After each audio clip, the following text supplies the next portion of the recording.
I hadn't planned on doing a part two on the Delphi murders, but this case is a rabbit hole that sucks you in. Be careful, it'll get you too.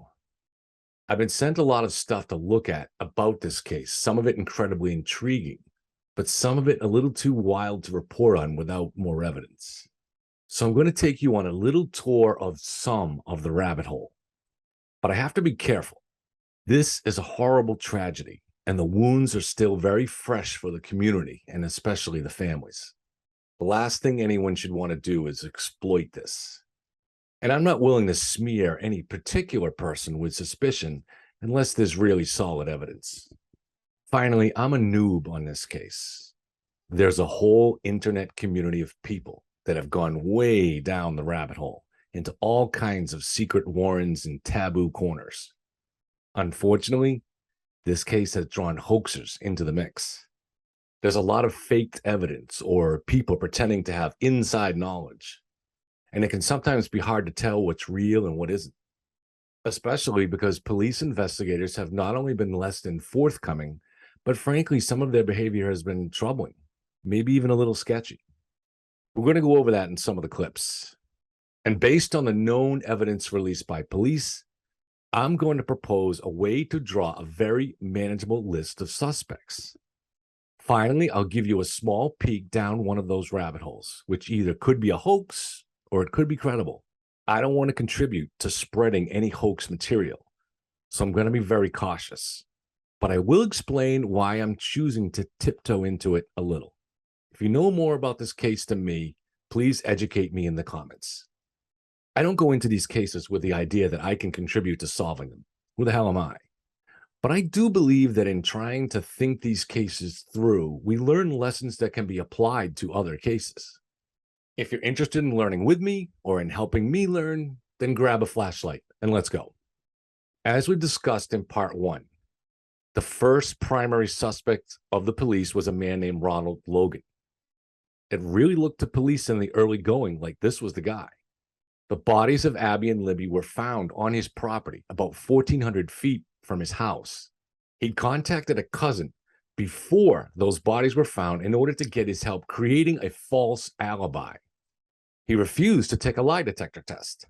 And the photo Libby took of the guy on the bridge looks very much like him. But Logan died in 2020, 3 years later, and he's no longer considered a suspect as far as I know. When first reading about this case, I had a hard time believing he was the killer, despite the suspicious alibi stuff. Police have said the bodies of Abby and Libby were arranged or staged in some way. Serial killers often do this staging of bodies thing as a way of taunting the police or of creating a kind of signature of their work. But would a killer do this on his own property? And this guy was in his 70s. The girls were found a half-mile from the bridge, so presumably they were marched there. Police have said the girls did not fight back. So the Logan trail seems to be close to a dead end. Who knows why he lied to police and set up the phony alibi? Maybe he was just a little paranoid, and when he knew the police were searching for missing girls near his home, he decided he needed an alibi. It's actually not a completely crazy reaction. If one of my neighbors is killed next week, I'll feel better if I have a verifiable alibi I can give to the police. No one really wants to end up on a suspect list. And if you're home alone when it happens, you're on the list. And to be honest, when you start looking into historical crimes, you'll find there are a whole lot of innocent people that get indicted or even convicted. So there are good reasons to fear the system. It is possible Logan had some knowledge of the killings. But for now, we'll just file him away as probably not involved. Now, another suspect has emerged not too long ago that I didn't discuss in the last video. James Chadwell II. 20 miles from Delphi, this monster lured a 9-year-old girl into his home and into the basement. There, he sexually assaulted, then strangled her. Fortunately, the girl lived. Chadwell is now serving a 90-year sentence. Hopefully, Indiana is one of those rare states where 90 years means 90 years.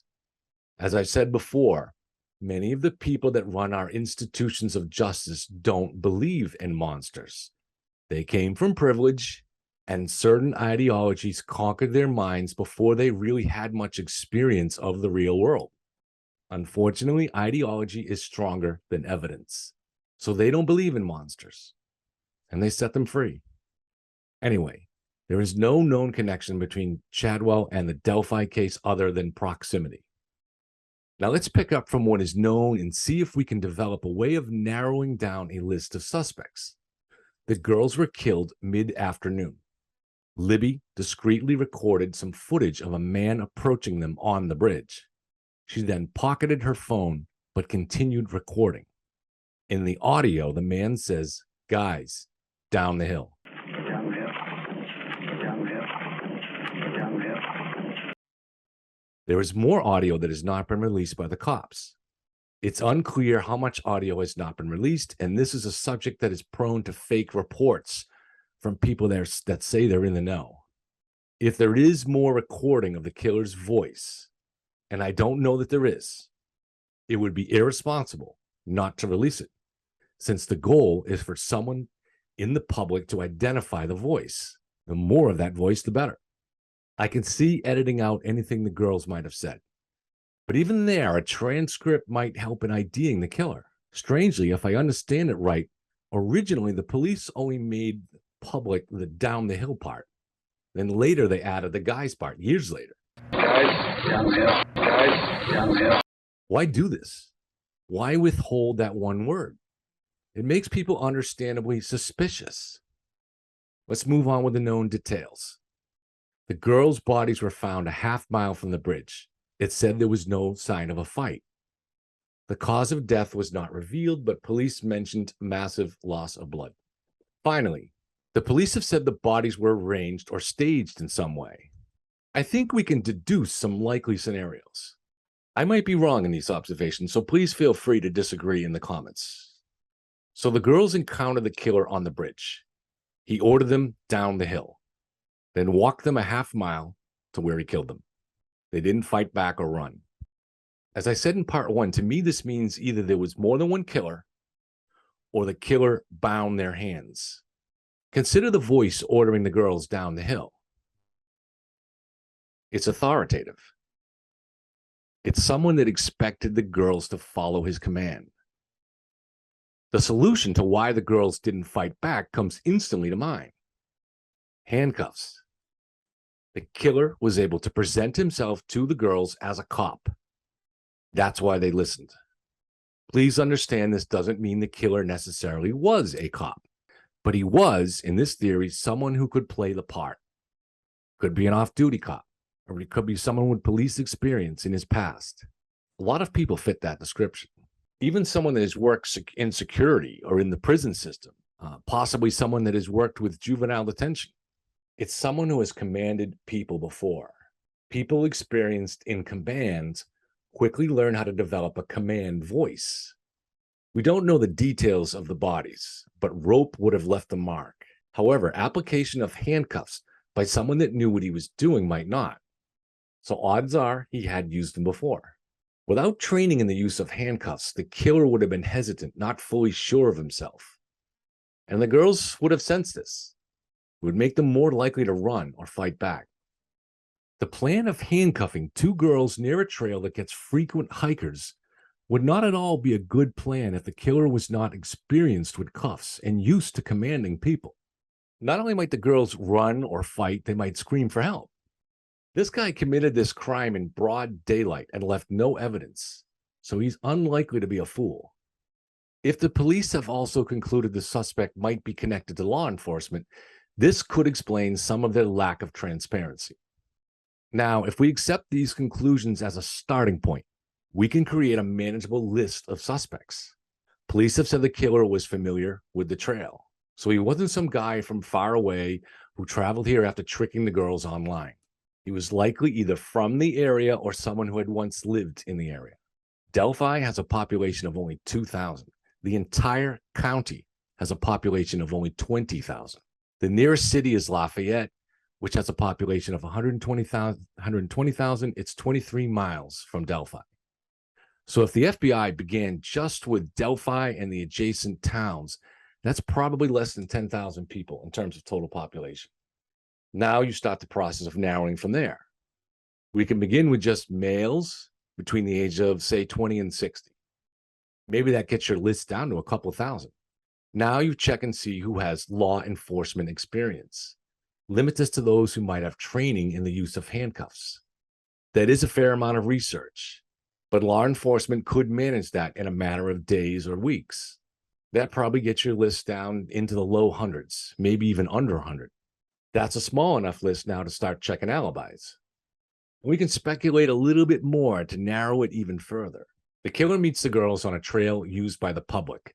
He cuffs them, pretending he's law enforcement. He doesn't want the girls to scream, so as he marches them a half mile, he's giving them a load of bull to keep them quiet. He wants them to think he's a cop. Do the girls already know him? Maybe. If they don't, my guess is he knows people in Delphi. Specifically, he knows cops, or at least he knows their names. He knows the right names to drop. I'll take the speculation one further step. The killer's plan is to meet these girls on a bridge that is used by the public as part of a hiking trail. It's a beautiful winter day. There's likely to be some other people out there. So he's going to march them a half mile away from the bridge. He certainly must be familiar with the area. He's pre-selected the murder site. He knows where he wants to take them. But if he's marching handcuffed early teen girls in broad daylight, there's a chance they'll run into somebody else, especially if the girls become suspicious and start making noise that might attract someone. So it's really important that he can talk his way out of this if they run into another adult. What's he going to say?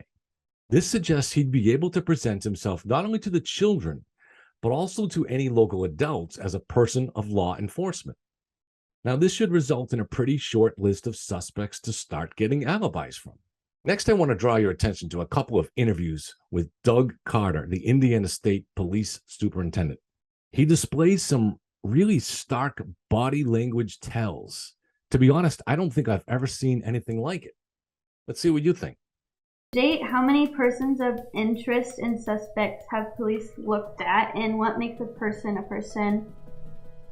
What makes a person a suspect as opposed to a person of interest? Well, everybody's a person of interest in almost anything that we do. And I can't speak specifically to this with the number of people that there are, but again, we work these from the worst case scenario and then backwards. So that number would be a lot, but that would be up to the detectives, not me. You released a sketch of phrase it. Early on, you released a sketch, and later you released a different sketch. Right. Why have the sketches changed so dramatically? Well, investigations evolve. One of the things that I've said consistently throughout this entire process, Reg, is that, remember, a sketch is not a photograph, but there'll be pieces and parts of that sketch that will make that photograph whole, you see. So if we didn't evolve with information, and we didn't evolve with what we know, then shame on us. I want to be very careful because I don't want to in any way smear Officer Carter. My impressions are of a decent man who is troubled by this case and has a very difficult job. And yet his body language really disturbs me. So let's take a look. Here, he says he can't speak to the number of suspects there are, but that it's up to the detectives, not me. But that would be up to the detectives, not me. Several things stand out. Obviously, the gesture of covering his mouth is the first thing one notices. He's very uncomfortable with what he's saying. There's also a big shift in the tempo of his words, and a shift in tempo is a major tell. FBI interviewers would consider this a sign of lying, at least in a suspect. I'm not saying Carter is lying.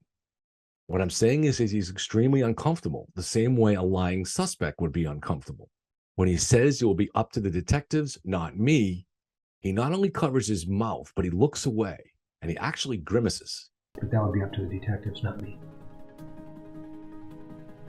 And why add the words, not me? Isn't it enough to say that it'll be up to the detectives? This gives the sense that he's not happy at all with decisions being made by the detectives. In the next clip, as soon as the word sketch is said by the interviewer, he again grimaces. You released a sketch of, how do I phrase it? Early on you released a sketch, and later you released a different sketch. Right. Why have the sketches changed so dramatically? Well, investigations evolve. One of the things that I've said consistently throughout this entire process, Reg, is that, remember, a sketch is not a photograph, but there'll be pieces and parts of that sketch that will make that photograph whole, you see. So if we didn't evolve with information, and we didn't evolve with what we know, then shame on us. First, it's a slight grimace. Then he drops his head and has a kind of facial seizure. I don't think one has to be a body language expert to see that this shows extreme discomfort. I mean, on a scale of 1 to 10, this is a 10 when it comes to being uncomfortable. When you listen to body language experts, the head or chin drop is a major tell that they look for.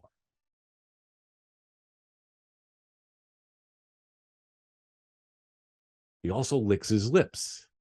He coughs before answering the question. Then he proceeds to answer the question with non-answers. We already know the sketch is not a photo, and we already know that a sketch will evolve with new information. None of that answers the question. The first sketch is of a man in his late 40s or 50s, and he's wearing a cap. The second sketch is of a man in his 20s with no cap. So was the suspect wearing a cap or not? Don't the police owe an explanation as to why there is such a dramatic change? They can't even give a straight answer as to whether the two sketches are of the same suspect. Saying there's been an evolution hardly satisfies that question. And here there's more lip licking. Body language expert Patty Wood says, in the most important interviews of their careers, Gary Condit sucked in his lips and stuck out his tongue. Bill Clinton touched his nose about every 4 minutes. They gave us nonverbal cues that they were lying. She says pursing lips indicates extreme anxiety and withholding information. Tight lips indicate you may be planning to keep the truth in. Here's another strange slip by Carter. You released a sketch, and later you released a different sketch. Right. Why have the sketches changed so dramatically? Well, investigations evolve. One of the things that I've said consistently throughout this entire process, Reg, is that, remember, a sketch is not a photograph, but there'll be pieces and parts of that sketch that will make that photograph whole, you see. So if we didn't evolve with information, and we didn't evolve with what we know, then shame on us. He says if we didn't evolve with information and we didn't involve with what we know,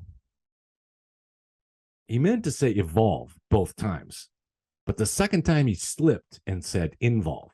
Investigators trained in interviewing suspects recognized this right away. This is the subconscious mind slipping a different word, a meaningful word, into the conversation. Here, the word is involve. He's talking about we as in investigators, and his subconscious mind sneaks in the word involve.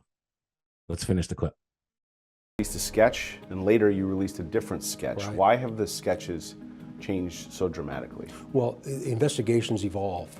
One of the things that I've said consistently throughout this entire process, Reg, is that, remember, a sketch is not a photograph, but there'll be pieces and parts of that sketch that will make that photograph whole, you see.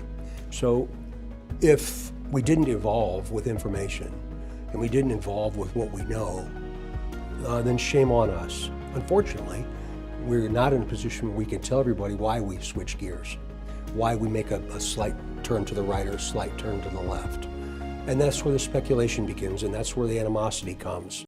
Right after he says involve, he says shame on us. And while saying this, he makes an incredible gesture.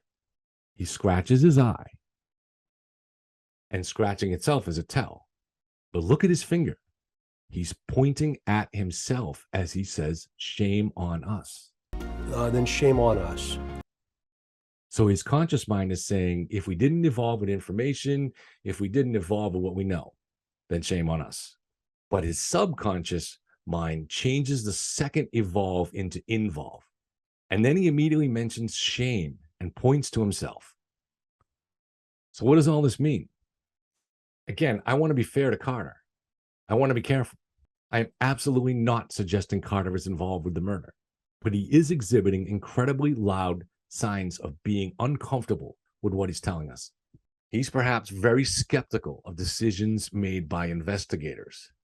He's tremendously uncomfortable with the mere mention of the word sketch. When talking about we, as in the investigators, his subconscious mind slips in the word involve, which is very close to involved.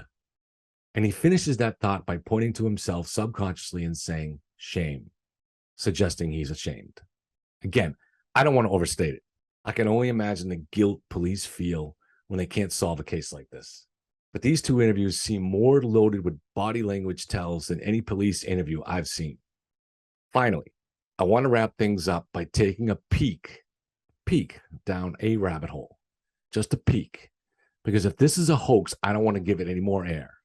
In fact, I'm going to skip most of the details in this on the chance it's a fake. But I'll mention the name, Lee Kerr, as in Lee Kerr. This was someone, or perhaps more than one person, who appeared in Facebook groups and claimed to have deep inside knowledge. I was and am skeptical. But I wanted to bring it up because as I read the transcript of the Q&A he did on Facebook, to my complete surprise, he sounded kind of credible. Maybe it was because many of his answers fit the version of events I developed in my mind. So maybe that made me more vulnerable to believing him or her. But as I read, there was one part that really made it sound legit to me. A questioner asked this: do they think it could be two family members skipping a generation doing this? Now, I have no idea what that question even means. But here was Lee Kerr's reply. Nobody in your family is currently a suspect. The information that's been submitted by you has been looked into in the past and is being revisited upon your recent allegations. So Lee Kerr knew exactly who this person was and what they were asking. There are two possible explanations for this. One, whoever was posing as this Lee Kerr was also posing as the person asking the question. The second possibility is that Lee Kerr really does have very inside information. Looking through groups on Reddit, I found people that claim Lee Kerr does use multiple accounts. I don't know. If this is true, it's definitely a hoax. If he is a hoaxer, there is a special place reserved in hell for him. If, however, he is credible, what he reports is very much consistent with the conclusions I drew. And he explains this is why police don't release the rest of the audio. I've taken notes on the information Lee Kerr presents, but I'm not going to discuss any of it on the chance it is a hoax. I said I'd show you a peek down the rabbit hole, but that's as far as I'm prepared to go. Okay, that wraps this episode up. You'll note there is no background music on these Delphi episodes. This is out of respect for the families. These people have been through an unimaginable nightmare. May God grant them peace, and hopefully they will soon see this case solved.